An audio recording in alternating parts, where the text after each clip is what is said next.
Sir, pantay na. Tingnan niyo, sir. Mm. Pagka pinagpantayo, kanina sobrang haba, no? Mm. Saan ang mahaba nakikita nyo kanina? Ano? Kanan. O ngayon.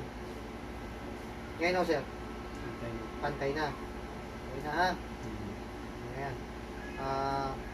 Ganito advice kita, sir, para totaling gagaling ka na talaga. At siyempre, may healing process yan kasi naapektuhan na ng gusto yung physical nyo. Eh, sa tagal ba naman? 5 years.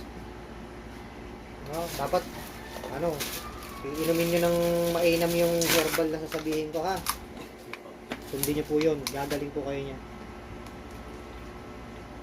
Lahat ng advice ko, sundin ko lahat. Para mas mapabilis kayo makarecover yung katawan nyo. At gumaling kayo ng ano talaga. Kasi, ilang doktor na. Tapos nakapagpamanggagamot pa kayo, wala pa rin. Ilang manggagamot na napuntahan nyo yung mga albularyo. Isa pong albularyo, isa pong ay dalawa pong ng patawag. Mga ano nga yun, mga nag-spiritual, pero 3. Sa doktor, ilang doktor na po napuntahan nyo? Ang dalawa pa sila ng doktor. Iba-ibang doktor, kumbaga, ano, sige.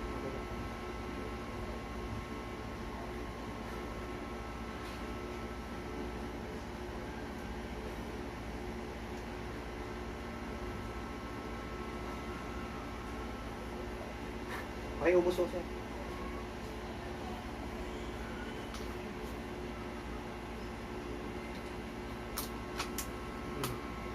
Pakiramdaman nyo po yung mga nararamdaman nyo sakit. Yung, bago kayo pumunta dito, may mga sakit na kayo iniinda. Ano po yung mga sakit na iniinda bago po kayo pumunta rito? Hindi pa ako maglakad. Tapos talaga yung ano ko. Namamanhit. Sige, magitin nyo lahat. Tapos naman bumapa ako sa Ulo. Pati yung mga bukol-bukol dyan. Ano pa po? Hindi ko. Sakit. Kasi kung komplikasyon ako, sir, tumagal na. Ang pinagmulan talaga ng sakit mo, sir, spiritual. Ngayon, dahil puro paduktor lang mo kayo ng paduktor, lumala yung sakit nyo sa physical. Hindi makuha sa gamot, hindi makuha ng doktor. Kaya after 5 years, doon lang kayo nagpa-albularyo ng ano, tapos nito lang, no, March lang kayo nagpa-albularyo, tsaka magtatawas. Nakatatlo kayo, hindi pa rin kayo gumagaling. Pero basta susundin nyo lahat ng advice ko, sir, gagaling kayo, ha? Tsaka syempre, dahil tumagal na yan, may physical na, may healing process.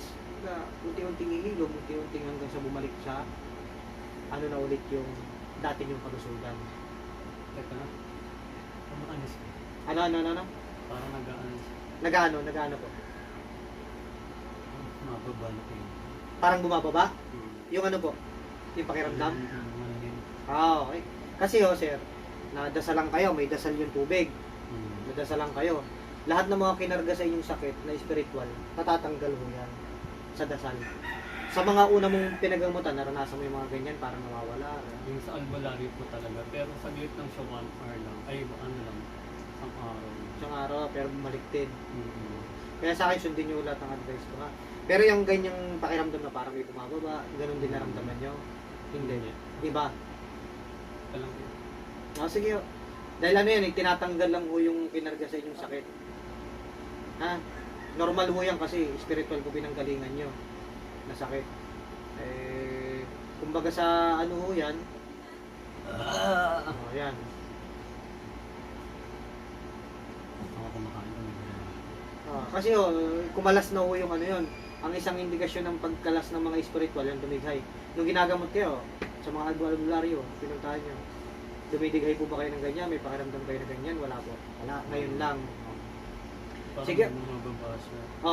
Kasi po, ipagbaba niyan, kinakalas yung mga sakit. Para yung may sumisingaw sa talampakan. May ganon, sumisingaw sa talampakan. Sumisingaw. Kasi siyempre, lalabas yung ano niyan eh. Parang umano siya gumigin hawak. Yung parang May hinuhubad sa katawan nyo.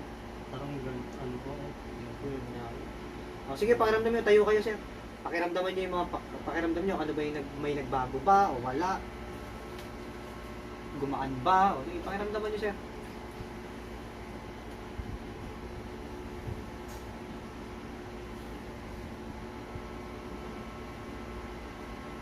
Medyo kumalas. Medyo gumaan.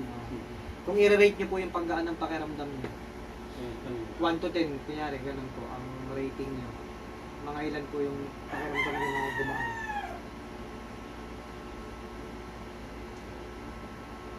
Mga 7 pa. 7. Kasi may physical, naanuhan kayo yung physical eh. Yo, po ay siya. Napakaramdam. Pinapakiramdaman nyo kung okay lang, sige. Pero gumaan yung pakiramdam nyo. Basta ano, sundin nyo lahat ng advice ko sir, gagaling yan ha. Kasi ito talaga masakit sa akin. No, syempre. Sabi ko sa maganyan, na sobrang sakit. Pero ngayon, nagbago. Mm. May pinagbago. Medyo. Sige, kasi pag may physical na ho sir, unti-unti lang ho yan na ano ha. Basta sundin lang mo ng advice ko, gagaling ho kayo sir ha. Sundin lang ho yung advice ko, gagaling ho kayo niyan. Sige po. Parang may hinuhubad sa katawan nyo, parang may sumisingaw. Tinanggal. First time nyo lang ho naranasan yun. Simula nung nagkasakit kayo. Kasi Simula nung nagkasakit po kayo, ngayon nyo lang naranasan wala yun. nang advice sa akin na uminom ng pain reliever. Uminom kasi ako ng pain reliever. Ang tagal na rin. 2 months na. Huwag kayo inom na inom ng pain reliever sir, nakakasira po yun ng atay tsaka ano ha, tsaka ng kidney, ha? Huwag kayong inom nun. Parang may sumasak na nagaganto ko ng ano. No, yun, kasi pagka yan sumasakit, gawa po ng pain reliever yun pag napasobra kayo. Mm. Ang nangyayari, niluluto yung atay nyo, tsaka kidney. Kaya huwag kayong ano, konting sakit, pain reliever, huwag pong ganun, ha? Imbis na gumaling kayo, nakapagpalala po yun ang sakit nyo. Mm. Ang pain reliever po kasi pagka hindi na kinakaya ng Wala tao, pa lang na doon. naramdaman nyo parang may humuhubad kanina. Mm. Hanggang ngayon, wala na. Hanggang ngayon. Kasi sa tagal ba naman, tsaka ang daming kinarga sa inyo yan. Barang na ho kasi yan, ang tawag niya sa mga. Malaki po. Ang nagpakita sa akin, babae tsaka lalaki. Bakit? Yun yung sinabi. Oo, babae tsaka lalaki. Yung patawas kaya, babae lalaki sabi. Pero dito nyo lang naranasan na parang may humuhubad na sa katawan nyo. Tinatanggal ang sakit nyo. Yeah, kung hindi naman magpaparamdam na parang binabaklas yan, kung hindi kayo gagaling, kung hindi matatanggal yung sakit nyo. Basta nga, lahat ng advice ko sundin para mas mapabilis makarecover yung katawan nyo.